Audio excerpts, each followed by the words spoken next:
Yeah, so when we first started coming to Manchester, North Manchester, sorry, there's an attitude and an atmosphere that surrounds the people, and this is not my own observations. This is what's told me by various local people. Is that there's an attitude around North Manchester that North Manchester is shit, and it's always going to be shit. And if you want to make something for yourself, you've got to get out of North Manchester because it's not going to get any better here. And once somebody tells that to you, then you see that, and there is that, and there's I think disengagement or disenfranchisedness about the city, because if you look at the city, the north and the south has always been a massive divide. All the money's always been in the south. The north has always been the working class side of the city. It's always been harder to access in terms of public transport. Up until a couple of years ago, you couldn't get one bus from here to Oxford Road. Now you can get one bus. It takes forever, but you can get one bus. But the majority of transport in this area is from first buses. First buses are more expensive than stagecoach buses, which is it's just completely the wrong way around, because all the money's in the south side of the city. You've got Didsbury, you've got Withington, you've got, to a lesser extent now, Hume, but Stockport, Bramhall, all the really affluent areas. And in North Manchester, Prestwich really is the only affluent area, and everywhere else is seen as deprived. There's Chatterton, there's Hare, there's Blakely, there's Cheetham Hill, there's Strangeways, all seen as very deprived areas, and always have been ever since my grandparents lived there. Even when they moved it would have been the 60s, maybe in the 70s, it was seen as a big move. It was seen as a big move to go from the north side of the city to the south side of the city. It was like, oh, you've made it now. You've made the money now. You can go to the south. And I see that as completely ridiculous. And it is what you make it what you make of it, and it is what it is. But there has always been that thing, and I don't know where it comes from. I don't know what it's rooted in. But North Manchester's always been more deprived than the south, and that's it. That's just so people are more suspicious of your approach for that reason. Yeah. Obviously, people are going to be more suspicious of anybody coming into this area who are not from the area, looking to improve the area. So they're like, why? Why do you want to do that? What's the point? Why don't you go to Moss Side and do it? Why don't you go to Hume and do it? Because there's loads of people in Hume doing it already. We're doing it here because there's nothing else here, and we want to. There shouldn't be a reason to have nothing here just because it's here, or you shouldn't disadvantage young people or anybody from this area just because they're born here. I don't understand. I have a real weird understanding about coming to terms with the idea that just because you're from somewhere automatically paints a certain picture of you. It's like, that's not your decision about where you're born. You're just a consciousness that's been born into this area. It's got nothing to do with you, but yet because you're from Moston, automatically you say that, and you're already painted with a colour, and say, all right, well, you're obviously from the north side of the city, obviously a bit rough. You're obviously you probably take drugs. You're probably on the dole. There's lots of mental misconceptions the south side have about the city, but also in the same respect, the north side have a really weird misconception of the south side. They still think that Hume and Moss Side is gangland Manchester, like it was in the 80s, and it's not like that anymore. They still think if they go down to Moss Side or Hume, they'll just get shot.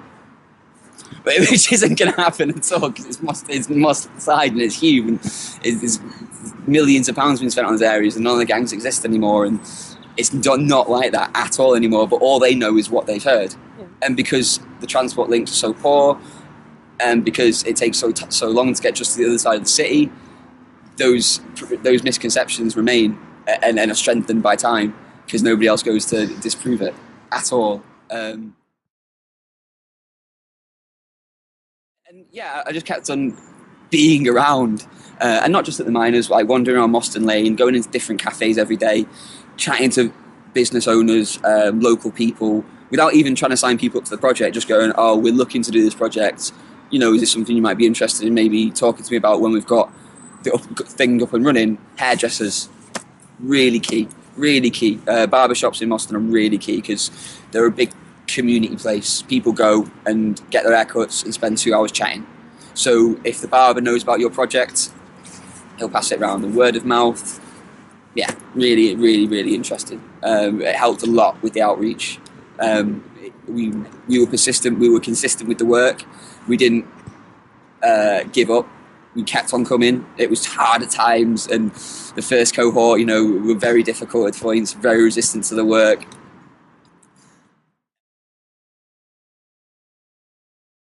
I mean, and we wouldn't. I couldn't see the project working anywhere else at all. The Mines is so key to what we do in terms of it's a community, it's a proper community space in the middle of a community, in the middle of an estate. It used to be an old mining community. It's integral to the history of this place. It's a real part of the local history. So I couldn't see it happening anywhere else at all.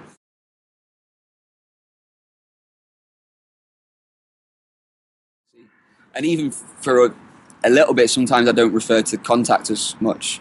I say we're the agency.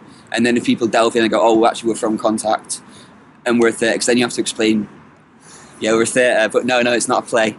No, it's a theatre, it's not a play. And you have to keep explaining this to people. So, and I really also think the agency should be a brand of its own.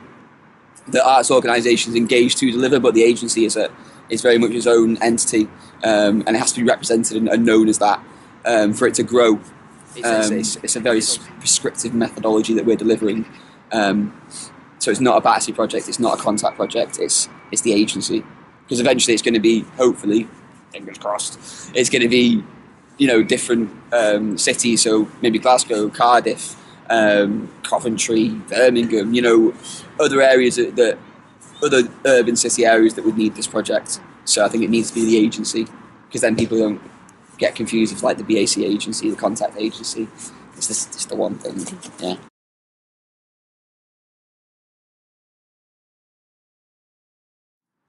Yeah, it's in terms of outcomes and stuff, because for me, yeah, the outcomes happen, but failure is always an option. So, there was MIDI. We had this company, MIDI, they made us with the panel, got the £2,000. They were a music and dance project, and they formed as part of the process. So in the market of ideas, they noticed that their ideas were quite similar, and so if they joined together, they would be stronger. And they did, and they got the money. MIDI were hard, they were very difficult because they didn't particularly work well together, but the idea worked well together, but as individuals they didn't. We very much allowed them to take it as far as humanly possible in their failure. So they had an event, their culmination was an event. They did a series of workshops, which to varying of degrees of success, and the end of these was a culmination event. They held a sort of few hour long gig concert thing where they had local artists do performances, and then they showcased the dance workshops, the culmination of the dance workshops. And we said to them from the get-go, if you don't plan it, then the day's going to happen, and we're not going to save you. We're not going to come in last second and go, okay, right, just chill yourself out, this needs to happen, this needs to happen, this needs to happen, this needs to happen, let's run it smoothly, I'm taking over for the day. No.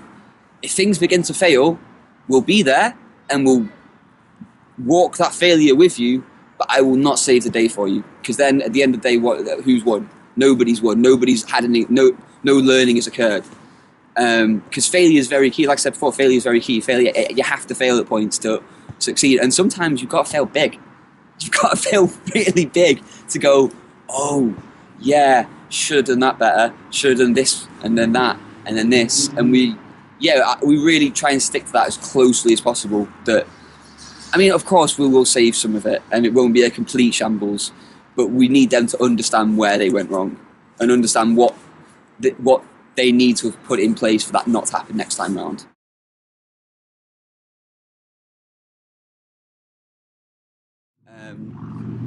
I think in the first cycle, there was a lot more social change than there were more tangible outcomes, although all three projects did have good outcomes and they did achieve what they set out to achieve to varying degrees of success.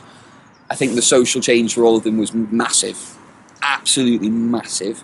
They all grew and changed so much through the project, which for me is just as equal in terms of the importance of the project. We can train young entrepreneurs to do amazing things that you wouldn't expect young people to do, but at the same time, so to put it into context, this year's cohort, I would say that Adam's journey is just as important and just as relevant as Rosemary's journey. Although you could easily say that Rosemary has achieved this much, and Adam really, if you put it on the same scale, has only maybe achieved half that. But really, I believe that their growth and their social change is just as important. I've seen Adam change and grow incredibly over the last year. So obviously he was in the first year of the cohort, didn't make it to the panel, bottled it on the day, came back with his tail and his between his legs. Oh, I'm sorry. And he built it, and he went to the panel and he smashed it, and he got his funding. And for me, that's just as, if not more important than Rosemary coming in and smashing it all the way through like she has done. Although still grown and learn and always maintain a humble approach to the work. She always maintained that she wanted to learn, that she didn't know all the facts, and she didn't know everything, although she did come with the strongest and most realised idea at the start of it. She'd already done a fashion show. She'd already had a brand idea, but she still embraced the process and challenged herself and challenged her own thinking, her own ways of systems of work and stuff. She still challenged them. So did you find her or did she find you, Rosemary? We found her. Ah. Yeah, we found her, although she, a bit of 2 and 2 actually. She knew about the project. Our agents went to go outreach, so it was they knew that she'd be looking to get involved, so our agents went and our ex-agents went and found her because they knew she'd be good for it. So yeah, that's how we found Rosemary. Yeah. I would have hated it. Oh my god, I would have been so resistant of the work. I mean, you got to understand, when I was 17, I was completely different. I got kicked out of school. I didn't really do that well at school. I didn't do greatly at college either. I winged my way into university just because I knew it was another 3 years of waste time. Yeah, I was terrible. I would have really resisted against the work. I would have really fought against it. I most likely might have dropped out, really. Yeah, maybe. I don't know. It depends who was delivering it, maybe. Yeah. Yeah, because last year I reckon some of them would have dropped out if it hadn't have been for the main facilitator and him being his ability to empower them in different ways. And I think they very much looked up to him. He's an MC and quite a famous one at that, quite a very successful one at that. And they were young, quite impressionable young teenagers, massively into hip hop and grime and that sort of stuff. So when they found out he was an MC, I think that it helped then stay close to the project, which was good. Yeah.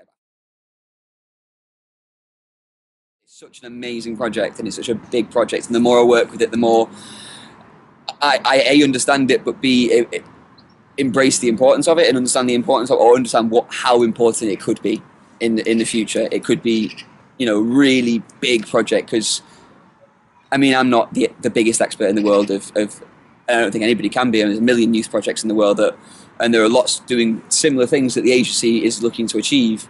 But I think because it's so robust in its methodology, it's got a very prescriptive, right, these 12 weeks, we run these 12 weeks. And yes, the second cycle's a little looser, but it's still structured and it's still got key milestones. And I think those milestones are what makes it so robust and makes it so important that it could elevate itself to be quite a big scheme, a big project in the future. So maybe one day I'll return to it. Maybe, I don't know. I don't know.